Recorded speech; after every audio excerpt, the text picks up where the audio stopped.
कुर्सियों इधर उधर लग देता बड़ा न कपार में ढील हो गई बैसा कि करा ले हेरवाई ये दादा भातारो बा न तो दिन भर काज ने कहाँ लफुआ लियन घूमत रहतानी भौजी तनी मेहरारू के एगो ढील ना निकल सकत है ये कोई घर में नहीं के तो भौजी के हो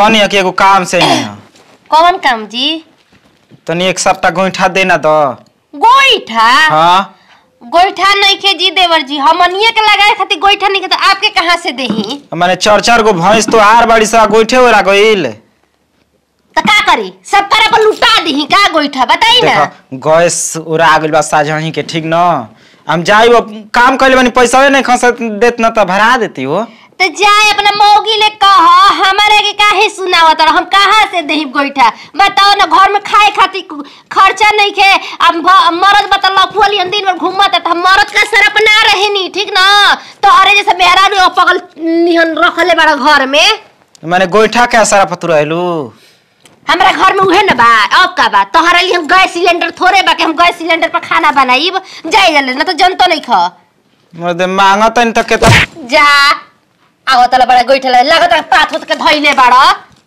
उल्लू लिए आइया सतुआन में सतुआ मांगने आवेलू कि धन्यवाद कली हां हां जा तारा बिना ना एजा खर्ची नहीं के जाता कि तारा लेखा लिपस्टिक हमर मेहरारू मरबे ना करे चमकावा तड़ू ओहे त लागत तू देखिए के आइला हो जाने तार मोगी ना त लेके लोढ़ा में कुछ दी मुहावा जा ना आवत ना जना तक ये लोग के पात के देले एकदम मूड खराब करके रख देता वसा ई तो माई के चूहा कूदतला कुदबा हो चूहा बॉडी निकाल के उगील के तोरा में डाल के आ भूज के खा गल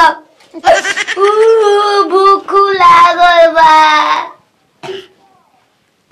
अरे मैया पूरा एकदम होदी पसली एक में हो गइलो गांव में तो हमारी इज्जत नहीं के पूरा बुखार चले लगा बताओ आए मेहरारू रही तो मेहरारू मर्द के ऊपर जुलुम हो गई है मेरा बजा देला जिसे ढोलक बजावे जाला तूने कोतर बजा के डम नक डम ए तेरे बजला रे गोइनी गोइठा मांगे ना हां मार खूब खाए भर गाड़ियों देलसिया हां मेहर मौगो कलसिया पेट भर बोलता और गाड़ी से पेट भरला तू कहता खाए भर देले यो जान तड़ू हमारा के तो बेइज्जत कइबे कैलसिया तोरा के पागल रानी मंगधोनी घर उजरानी कुलछिनी या कुल बनलसिया ओकरी हिम्मत हमार मेहरारू के बोल दी ये हिम्मत ओ जगह नहीं देखले बड़ा के जगह कहता हिम्मत ना ओ जे देखैनी हिम्मत ना कि मेहरारू पे हाथ उठा देबो वो दूसरा घर के ना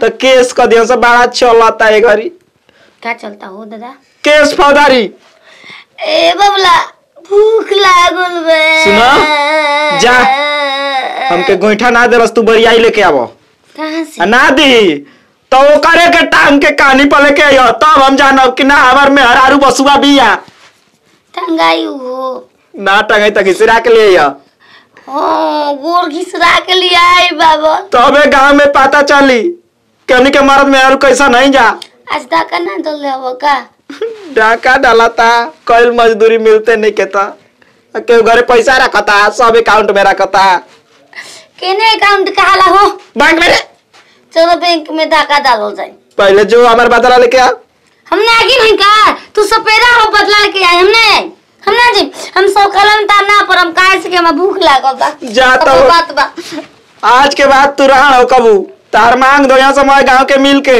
हम मरे जाता नहीं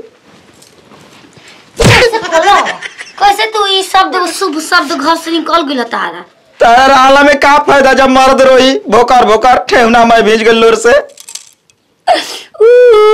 पूरा आंख लाल हो गइल बा सोना मुन करता अब न तो ये हो अब न हो पूरा छील छाल दम नहीं बता अब जाता नहीं 4 गो चिपरी आ चोरा के लेके आए चिंता मत करो मार के ये रे चुराई के रही तो हमको और में लेके के ना चुरा लेती लेकिन करनामा तो करी जरूर विश्वास बा हमरा मेहरारू पर चले लूदो गोरिया तो नदी बेचे नैया हिलोर मारे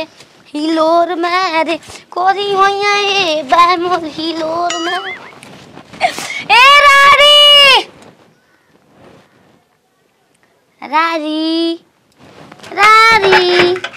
कौन है रे? कौन चिल्लाती है? काहे भीतर भीतर काहे हम मरद के मल बरगो? हम तोरा मरद के काहे के मारे जाइए दादा? ई बताओ 4 गो चिपरिए न मगरे रहन का करे रहन? काहे तार बामलवा भातारा पाथ के रखले बा। एक दिन रतिया में हमनी एगो पथले रहेंगे अपन हिस्सा। अच्छा तू बड़ा दूसरा के गोबर पात तलू ना? पथले ना का? केकर पथले बलू? हमें पथले पड़ू ना हम रामकलिया के पथले त बानी। जो रमकलिया ले कह दिया अपन कुछ अगल बारा हो तो कैसे चुराई? उ रोई तब न चुराई। ओए भइल होई ना जाके चोरी कर ली। हां जा जा जा आइलू कैसे चल जी? बतार के मार के मुंह छोकर के मार देल बालू। पूरा ओकर के उखड़ उखड़ नहीं लागता। हम काहे के नोचे जाइए दादा? हम तो कुछ ओकरा छुओबो नहीं की कइले। तू हां काहे न छुले हो? छुए करल छुए करल। हां हां सही में जा भेज दी अपन मरद के फिर छू लेब। नहीं तो के घिसरा के ले जाए के बा कहले बा। का कलह के घिसरा के लिए? हां ले चल तो चल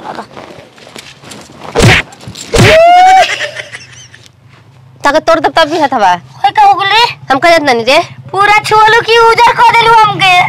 इतना ना लागत के परी हउ ना ऐसे तारा छू दे तो उजर हो जीबू करिया जीबू। परी हम हट खाली परेशान कर ले। आ सुन गोइठा जा नहीं खे अगर ले जीबी ना तो तू चल हमारे घर कैसे करके लेके चल छोड़ अरे ओ दादा ई कर तंग वो कहनी तारा के पैसा दो। हम उतना दूसरे टांग के ले बनी पैसा दो।